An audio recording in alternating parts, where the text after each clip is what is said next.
За ингээд тодорхой төлөөлөгчдөө бүгдэнд нь амжилт хүсье.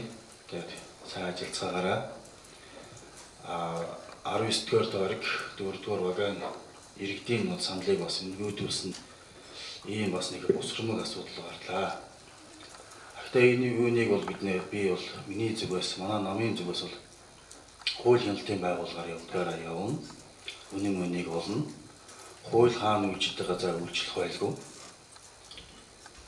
Үнээр явсан чинь за ингээд танарт амжилт хүсье аа гэдэг. Дараа тэгээд ирэхээс эргээгээд бас энд бас урьдчилан суух боломж болтгоо хойж. Зяад бас өөрийнхөө үзэл бодлоо илэрхийлье. Увс аймгийн Баруун Түрүүн сумынхаа төлөөлөл бас иргэдийнхээ дуу хоолойг өргөх чинь аймгийн урдын төлөөлөгч хэмээх бас энэ танхимд хүрэлцэн ирсэн боловч зарим нэг хүмүүсийн ирэх ашиг босромог үйлдэлээс шүүхийн шийдвэр тогтоолгүй бас хуулийн зүйл заалтыг зөрчсөн асуудал гаргасан одоо сонгуулийн орооны болор эрдэнэ мөн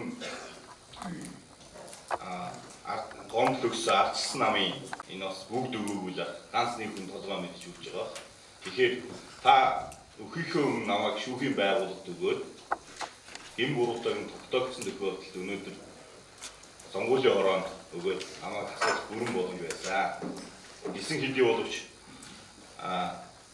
улс төрийн соёл гэдэг юмыг бас боломжийн түвшинд хэрэгжүүлдэг мундаг дарга байсан гэж бодж явсан байна. Үүгээр нэг талаар боллоо. Ардчилсан намыг хүндэтгэжсэн бас миний үзэл бодлыг байхгүй болгосон ардчилсан намын хэсэг бүлэг хүмүүст бас одоо талархал илэрхийлэх шийдээ да.